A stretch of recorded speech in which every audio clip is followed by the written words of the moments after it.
Assalamualaikum warahmatullahi wabarakatuh. Saya Haini Purnama. Di sini saya akan mempresentasikan materi teori akuntansi mengenai aset. Dalam pembahasan kali ini, yang akan kita bahas adalah mengenai pengertian, pengukuran, penilaian, pengakuan, dan penyajian aset. Yang pertama, pengertian.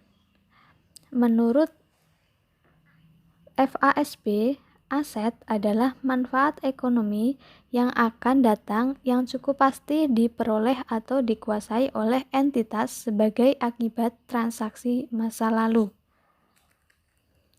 Menurut IASC, aset adalah sumber daya yang dikendalikan oleh perusahaan sebagai hasil dari peristiwa masa lalu dan dari mana manfaat ekonomi masa depan diharapkan mengalir ke perusahaan. Adapun karakteristik dari aset, yang pertama karakteristik utama. Karakteristik utama yang pertama, manfaat ekonomi. Untuk dapat disebut sebagai aset, suatu objek harus mengandung manfaat ekonomi di masa depan yang cukup pasti. Yang kedua, dikuasai oleh entitas. Atas dasar substansi daripada bentuk suatu objek cukup dikuasai dan tidak perlu dimiliki oleh kesatuan usaha untuk dapat disebut sebagai aset kesatuan usaha. Yang ketiga, akibat transaksi atau kejadian masa lalu. Aset harus timbul akibat kejadian masa lalu adalah kriteria untuk memenuhi definisi, tapi bukan kriteria untuk pengakuan. Yang selanjutnya, karakteristik pendukung. Karakteristik pendukung yang pertama adalah melibatkan kos, bahwa pemerolehan aset pada umumnya melibatkan kos atau pengeluaran sumber ekonomi, misalnya kas sebagai penghargaan sepakatan. Yang kedua, berwujud. Bila sumber ekonomi secara fisik dapat diamati, ia memang lebih kuat disebut sebagai aset. Yang ketiga, tertukarkan. Untuk memenuhi syarat sebagai aset, suatu sumber ekonomi harus dapat ditukarkan dengan sumber ekonomi lainnya. Yang keempat, terpisahkan. Untuk dapat ditukarkan, suatu sumber ekonomi harus dapat dipisahkan dengan sumber ekonomi lain atau berdiri sendiri. Yang kelima, berkekuatan hukum. Penguasaan hak atas aset tidak harus didukung oleh dokumen secara yuridis formal. Kemudian, pengukuran aset.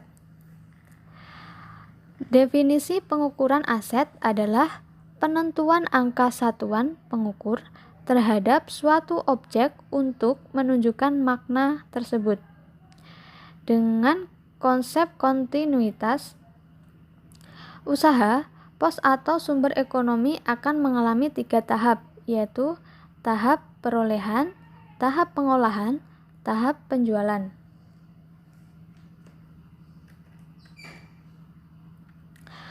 Selanjutnya, kos sebagai pengukur dan bahan olah akuntan.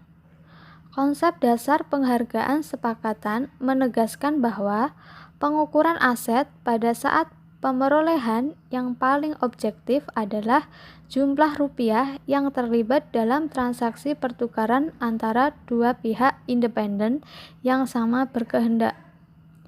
Jumlah rupiah tersebut akan menjadi pengukur aset yang diperoleh oleh kesatuan usaha dan akan menjadi bahan olah akuntan yang disebut kos.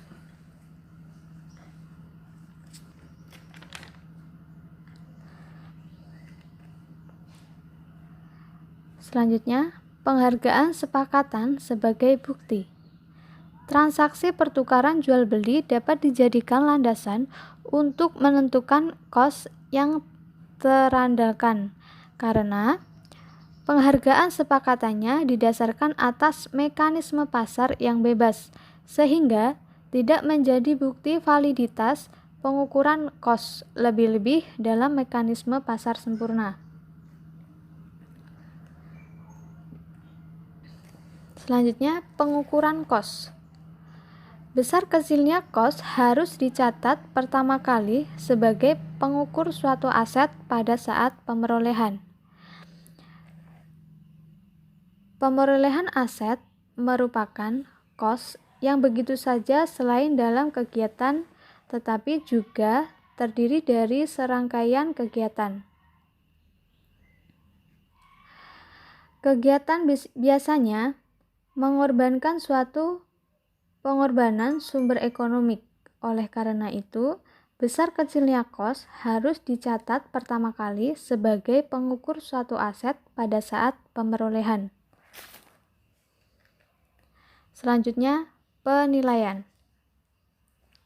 Penilaian adalah proses penentuan jumlah rupiah suatu objek untuk menentukan makna ekonominya di masa lalu, sekarang, atau mendatang. Penilaian biasanya digunakan untuk menunjuk suatu proses penentuan jumlah rupiah yang harus didekatkan pada pos keuangan pada saat penyajian. Selanjutnya, tujuan penilaian adalah untuk merepresentasikan atribut pos-pos aset yang berpaut dengan tujuan pelaporan keuangan dengan menggunakan basis penilaian yang sesuai. Dasar penilaian aset akan relevan kalau penilaian tersebut dikaitkan dengan aliran kas ke badan usaha. Aliran kas bersih ke badan usaha dapat diprediksi melalui informasi tematik berupa posisi keuangan, profitabilitas, likuiditas yang penentuannya melibatkan penentuan aset. Kemudian nilai masukan. Yang pertama, cost historis. Sebagai nilai masukan merupakan pengukur potensi dasar suatu pemasukan jasa yang paling objektif untuk pos aset yang baru diperoleh. Cost historis merupakan nilai kesepakatan terendah bagi pembeli karena dianggap pembeli tidak dapat memperoleh barang dan jasa yang sama di tempat lain dengan nilai rendah. Yang kedua adalah kos pengganti.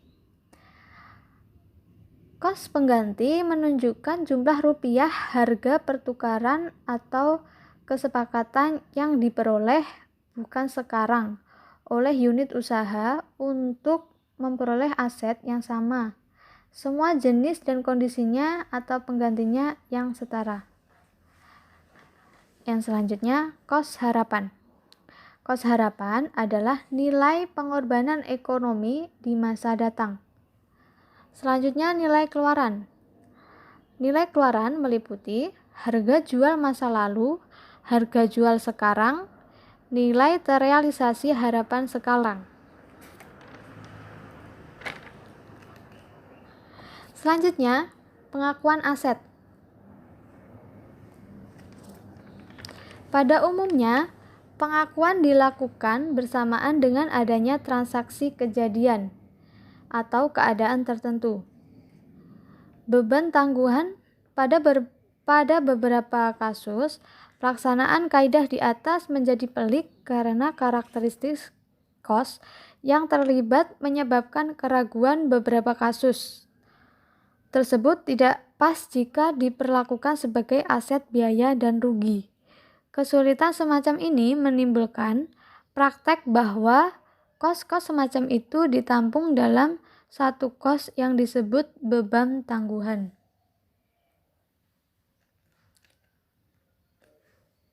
Selanjutnya, penyajian. Secara umum, Prinsip akuntansi berterima umum memberi pedoman penyajian dan pengungkapan aset sebagai berikut. Aset disajikan di sisi debit dalam neraca berformat akun atau di bagian atas dalam neraca berformat laporan. Aset diklasifikasikan menjadi aset lancar dan aset tetap. Aset diurutkan penyajiannya atas dasar likuiditas atau kelancarannya, yang paling lancar dicantumkan pada urutan pertama. Kebijakan akuntansi yang berkaitan dengan pos-pos tertentu harus diungkapkan.